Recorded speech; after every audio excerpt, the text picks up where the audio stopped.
ሰላም ሰላም ጤና ይስጥልን ውድ ተመልካቾቼ በያላችሁበት ሰላሙን ሁሉ ተመኘውኝ። እንዴት ናችሁ? ሰላም ናችሁ ወይ? ጾሙስ እንዴት ይዟችኋል? ከረጅም ጊዜ በኋላ ዛሬ ተመልሼ መጥቻለሁኝ።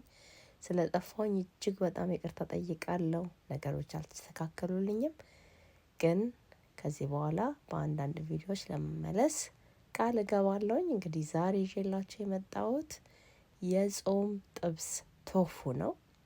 ከቶፉ እንዴት አድርገን ቆንጆ እንደዚህ ያማረ የሚጣፍጥ የጾም ጥብስ እንደምንሰራ ነው የምናየው። በጣም ቀላል ነው።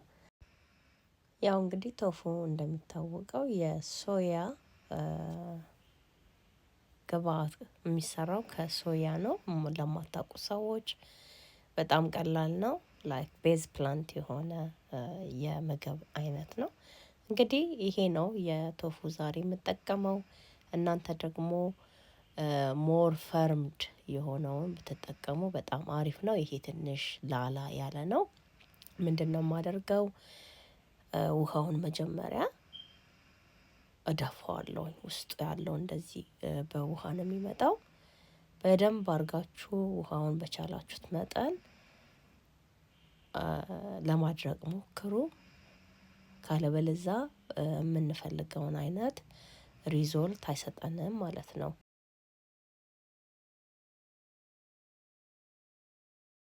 እንደዚህ ደጋግማችሁ በሶፍት ቢቻላችሁ ጊዜ ካላችሁ እንደዚህ በሶፍት ጠቅልል አድርጋችሁ ከበድ ያለ ነገር ጭናችሁበት ማስቀመጥ ትችላላችሁ። ሞር ጠንከር እንዲልላችሁ። እንግዲህ ካደረኩት በኋላ እኔ በዚህ መልኩ ቆርጬዋለሁኝ። መጀመሪያ ስላይስ ካረኩት በኋላ ይሄንን ደግሞ ደግሜ ሁለቴ ከዛ ለሶስት አደርገዋለሁ። በምትፈልጉት ሳይዝ ማለት ነው የምትቆርጡት።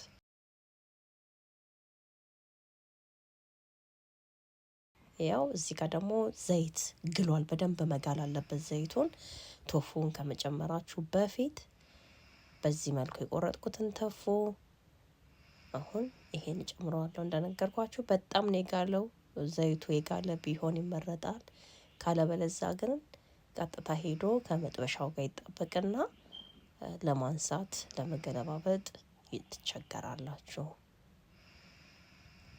ከዛ እንደዚህ ሼክ አደርገዋለሁኝ። በደንብ አንቀሳቅሰዋለሁ።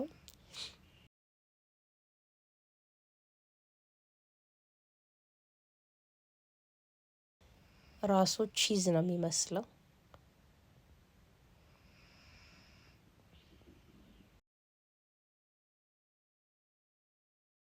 በዚህ መልኩ ጎልደን ብራውን እስከሚሆን ድረስ ጥበሱት። ቶሎ እንዳትገለብጡት።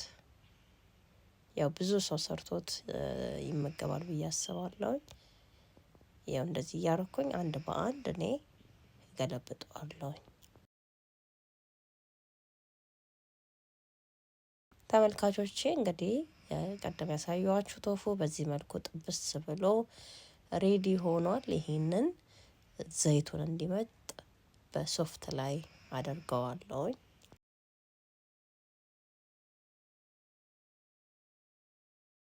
ሁሉንም ጨርሼ በዚህ መልኩ እንግዲህ የሚያስፈልገን እሱን ለመስራት እዚህ ጋር ነጭ ሽንኩርትና ዝንጅብል እዩት። ይሄ ቂቤ ነው የሚመስለው፣ ግን ነጭ ሽንኩርትና ዝንጅብል ነው በደንብ አድርጎ የተዘጋጀ። እዚህ ጋር ደግሞ በጣም ያልደቀቀ እንደ ሽሪ ምሪ ተከትፎ አለኝ። ሽንኩርት፣ ቀዩንም ሽንኩርት መጠቀም ትችላላችሁ። ቃሪያ እንዲሁም ደግሞ አዋዜ ነው ያለን። ሽንኩርቱን የተጠቀምኩት ራሱ ቶፉን የጠበስኩበት ዘይት ነው የተጠቀምኩት። ከጋለልኝ በኋላ በዚህ መልኩ ሽንኩርቱን እጨምርና አበስለዋለሁ ለተወሰነ ደቂቃ። በጣም አላበስለውም፣ ያው እንደ ጥብስ ስለምጠቀመው ብያችኋለሁ። እንደዚህ ሆኖ ደርሷል። አዋዜ አለ፣ ቅድም ያሳየኋችሁ አዋዜ።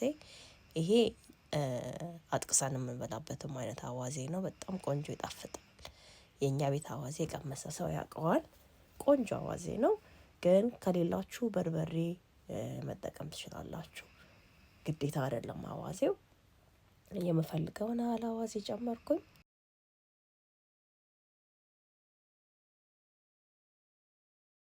እዛ ብዙ አላበስለውም። ወደ 1 ደቂቃ አካባቢ እንደዚህ አብሬ ከአዋዜው ጋር ከጠበስኩት በኋላ ነጭ ሽንኩርትና ዝንጅብሉን 1 ማንኪያ እጨምራለሁ።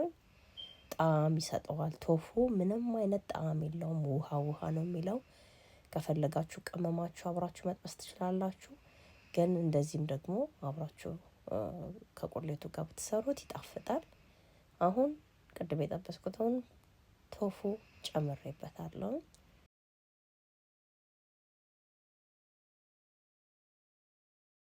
እዚህ ጋር የስጋ መጥበሻ ቅመም የቤቱ ስፔሻል አንድ ላይ የተዘጋጀ አለኝ። እኔ እሱን ጨምሬበታለሁ። ጨው አደርጋለሁኝ የምፈልገውን ያህል ጨው።